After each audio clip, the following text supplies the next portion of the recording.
तो गुरु लोग, Spiderman no वे home की ट्रेलर की आग अभी भी खत्म नहीं हुई है। कई सारे लोगों की कई सारी परेशानियां हैं कि ये सारी चीजें कहानी में कैसे टेक प्लेस करने वाली हैं। एटलीस्ट अभी तो इस टीजर ट्रेलर में कैसे ये सारी चीजें एग्जिस्ट करती हैं, जबकि एक्चुअल अपनी कैनन कहानियों में चीजें डिसरप्टेड हैं। और इन्हीं सब बातों के साथ हम स्पाइडरमैन नो वे होम के टीजर ट्रेलर के कुछ सवालों के बारे में आंसर्स एक्सप्लोर करेंगे। मगर उससे पहले हेलो एवरीवन, मैं हूं पीजे और आप देख रहे हैं पीजे एक्सप्लेन। तो बच्चा लोग, अपने सबसे पहले ही सवाल के बारे में बात करते हैं कि क्यों डॉक्टर स्ट्रेंज अपने इस ट्रेलर में इतना वियर्ड फील करा रहे हैं। आई मीन किया डॉक्टर स्ट्रेंज तो भाई बहुत ही ज्यादा सिंसियर आदमी, उन्होंने पूरे आधे यूनिवर्स को बचाया, तो उनका ऐसा इस तरीके से कुछ थोड़ा सा वियर्ड दिखना कई सारे व्यूअर्स को पचा नहीं। और इस बात का उनके वियर्ड दिखने का सीधा सिंपल लॉजिकल सेंस यही आता है कि भाई मार्वल को तो तुम जानते ही हो, हर एक कहानी में भाई ह्यूमर तो ठूसते ही है। इवन दो कि भाई अगर तुम डॉक्टर स्ट्रेंज की कहानियों में भी वापस जाके देखोगे तो भी तुमको थोड़ा बहुत ह्यूमर देखने को मिल ही जाएगा, वो भी क्रूशियल पॉइंट्स में। और उससे भी सबसे बड़ी बात ये जान लो, ये हैं डॉक्टर स्ट्रेंज, कोई छोटे मोटे जादूगर नहीं। इन्होंने अपनी ट्रेनिंग के दौरान में काइसिलियस और उसके पट्टों को हराया,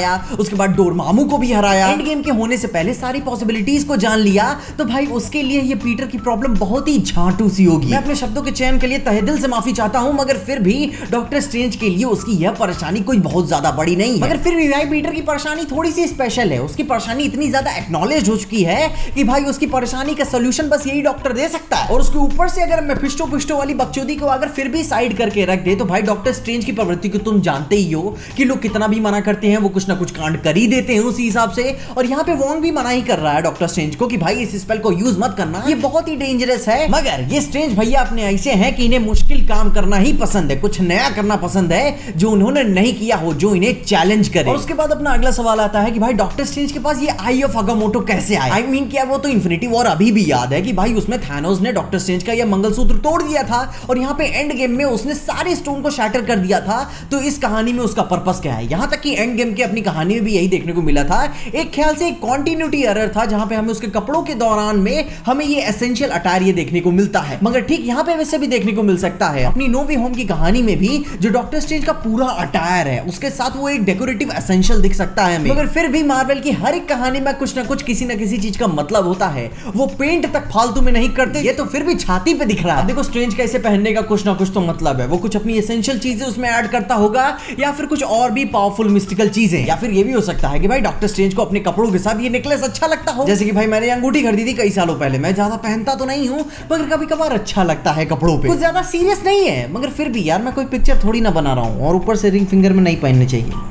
खैर छोड़ो, फीलिंग अच्छी आती है। अब देखो अपने अगले सवाल के लिए मैं मेफिस्टो के बारे में मानना तो नहीं चाहता, मगर फिर भी ये सवाल के लिए शायद थोड़ा सा जरूरी नजर आ रहा है, क्योंकि जब डॉक्टर स्ट्रेंज पीटर के साथ अपने अंडरग्राउंड में जाके पीटर के लिए उसका वो स्पेल का जादू दिखाता है, तो भाई वो स्पीसीज उसने क्यों स्पेशली चुनी? ये भी बहुत बड़ी पॉसिबिलिटी है कि भाई जैसे कि पूरे सैंटम की हालत पड़ी हुई है तो उन्हें अंदर नीचे जाना ही पड़ा। मगर फिर भी ये बात हमें डायरेक्ट रिसेंबलेंस दिखाता है WandaVision के अगाथा हार्कनेस वाले सीन से, जहां पे वो भी अपनी ईवल हरकतें दिखाने के लिए ऐसे ही कुछ स्पेस में आती है। और मेरे ईवल हरकतों से कहने का मतलब है कि भाई जब कुछ खराब काम करना होता है, कुछ अनसुना काम करना होता है, तभी आदमी इस जगह पे आता है। ऐसे किसी का कूदने का मन नहीं होता वहां पे। और भाई इस वीडियो का सबसे बड़ा सवाल आता है कि इस स्पेसिफिक सीन में पीटर के हाथ में ये बॉक्स नुमा चीज क्या है? डॉक्टर स्ट्रेंज उसे लेने क्यों नहीं दे रहा? उसकी आत्मा क्यों उससे बाहर धकेल दिया? और भाई खाली इनके इतने ही सीन से अपन को ये बात तो पता चली गई है कि अपनी पूरी कहानी का एक मैकगिफिन ऑब्जेक्ट होने वाला है, जिसके लिए दोनों एक दूसरे के साथ झगड़ेंगे। और जैसे आपने इस बॉक्स पे थोड़ा सा ध्यान दिया ही होगा, आपको पता चलेगा कि इस बॉक्स पे सील ऑफ विशांति का डिजाइन पड़ी हुई है, जिससे ये बात तो अपन के लिए क्लियर हो जाती है कि भाई ये तो एक होली रिचुअलिस्टिक चीज है डॉक्टर स्ट्रेंज के लिए, उनके पूरे कलेक्शन में से। और भाई किसी भी अच्छे केयर टेकर की तरह वो ये बात नहीं चाहते कि उनके रिचुअलिस्टिक कलेक्शन में से कोई एक चीज बाहरी रूप से इस्तेमाल होने जाए, वो भी बिना उनकी इजाजत या कंसेंट के। देखो फिर भी इतनी सारी सवालों के साथ अभी भी ये सवाल पूरी तरीके से खत्म नहीं हुआ है कि मेफिस्टो का स्पाइडी और डॉक्टर स्ट्रेंज के साथ कनेक्शन,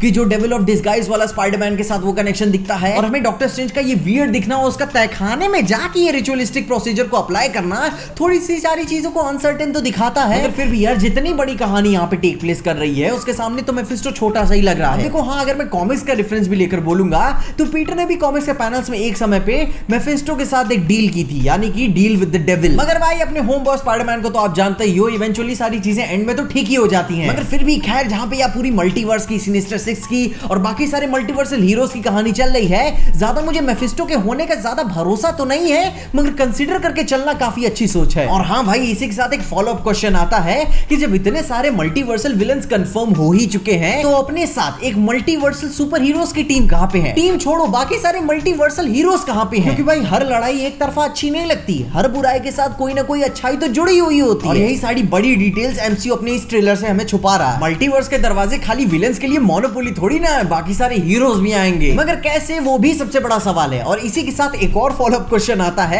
कि भाई जब इतने सारे मल्टीवर्सल हीरोज आएंगे ही, तो इस कहानी में अपने टोबी और एंड्रू कहां पे हैं? अपने स्पाइडर वर्स की कहानी कहां पे है? अब देखो, कई सारे स्ट्रॉन्ग रूमर्स के हिसाब से टोबी और एंड्रू तो आने वाले हैं, इवन दो कि अपना मैड मर्डॉक का भी काफी हैवी मेंशन है। अब देखो, ये बात कंफर्म नहीं है कि खाली उनका एक छोटा सा कैमियो होगा या फिर क्लाइमैक्स में मार और करने भी आएंगे वो सब। और अपने बाजार में इन्हीं सारे रूमर्स के साथ एक और बिलीवेबल पॉइंट का प्लस पॉइंट इसमें ऐड होता है कि भाई अपने ऑटो ऑक्टेवियस के एक्टर अल्फ्रेड मोलिना ने ही ये बात कंफर्म की है कि भाई उनकी अपीयरेंस 17 साल बैक की इमेज में डीएज की गई है। और उन्होंने ठीक ये बात भी कही है कि ऑटो ऑक्टेवियस की कहानी ठीक वहीं से शुरू होगी जहां पे उसकी कहानी खत्म हुई थी। और ऊपर से यार, तुम सब ये बात एक्सेप्ट कर लो पीटर पार्कर के साथ कि तुम इन सबको अकेले नहीं हरा पाओगे। याद है ना कि स्पाइडरमैन 1 में ग्रीन गॉब्लिन से लड़ते लड़ते पीटर की हालत फटे हुए अंडरवेयर की तरह हो गई थी। उस समय तो एक थे तो हालत पंचर हो गई थी, अब तो फिर भी 4 दिख रहे हैं। अब हाँ भाई, ये सब बातें भी कैनन के तौर से देख के कंफर्म कर सकते हो कि सैंडमैन अपना पीटर का साइड ले ले और इन सबसे लड़ने के लिए उसकी मदद करे। मगर फिर भी यार, अभी अपीयरेंस हुआ है और पीटर से लड़े ना, तो मतलब ही क्या है? और अपना last but not the least सवाल आता है कि भाई what's the big deal with the black and gold super suit? अब देखो, स्पाइडरमैन का ये ब्लैक गोल्डन सूट अपनी नाइट मंकी वाले सूट की याद तो दिलाता है, मगर ये तो है नहीं। और ऊपर से भाई टोनी भी नहीं बचा है, सब दुनिया उसे भूल चुकी है, तो भाई उसे स्टार्क टेक्नोलॉजी के थ्रू एक नया सूट तो मिल ही नहीं सकता। और अगर आप इसी सवाल को कॉमिक्स के पन्नों में जाके हेर फेर करके खोज के देखोगे, तो आपको पता चलेगा कि ये सुपर सूट भी मिस्टिकल है। दैट मींस कि इसका डायरेक्ट कनेक्शन आप अपने डॉक्टर स्ट्रेंज से जोड़ के देख सकते हो कि भाई उसने ही ये सूट उसके लिए तैयार किया होगा, और भी ज्यादा मल्टीवर्सल ट्रैवल करने के लिए या फिर मिस्टिकल पावर्स को एक्सप्रेस करने के लिए। खैर, इन सब सवालों के बाद भी तुम्हें ये वीडियो कैसी लगी? तुम्हारे कुछ और भी सवाल होंगे, ऑब्वियस सी बात है, क्योंकि भाई ट्रेलर नहीं, टीजर ही इतना स्ट्रॉन्ग था। उसके बाद भी बिना कुछ संकोचाए अपने सवाल मुझे कमेंट्स में जरूर पूछना, मुझे देखने में बड़ा अच्छा लगेगा कि तुम क्या सोचते हो और क्या तुम्हारे अभी भी ऑब्जेक्शंस हैं इस टीजर के ऊपर, और क्या तुम्हें सवाल के बारे में आंसर्स जानने हैं। इन्हीं सारी बातों के साथ तुम सब अपने ओपिनियंस मुझे जरूर बताना कि तुम्हें इस ट्रेलर के बारे में क्या अच्छा लगा, और अगर कुछ चीजें नोटिसेबली मेंशन नहीं कर पाए तो उसके बारे में मुझे कमेंट्स में जरूर बताना, मुझे देख के बहुत अच्छा लगेगा और लोगों की जानकारी भी कंप्लीट हो पाएगी। इसके अलावा अगर आपको वीडियो देख के कहीं भी अच्छा लगा, खुशी या मजा आया, तो लाइक मार दो इस वीडियो को। इस चैनल पे कहीं से भी नए आ गए हो तो सब्सक्राइब तो हमारे नए चैनल को, और अगर आपको वीडियो कुछ ज्यादा ही पसंद आ गई तो अपने दोस्तों शेयर कर देना। मेरे इंस्टाग्राम और ट्विटर हैंडल्स आपको नीचे डिस्क्रिप्शन में मिल जाएंगे, और देखते रहिए पीजे एक्सप्लेन।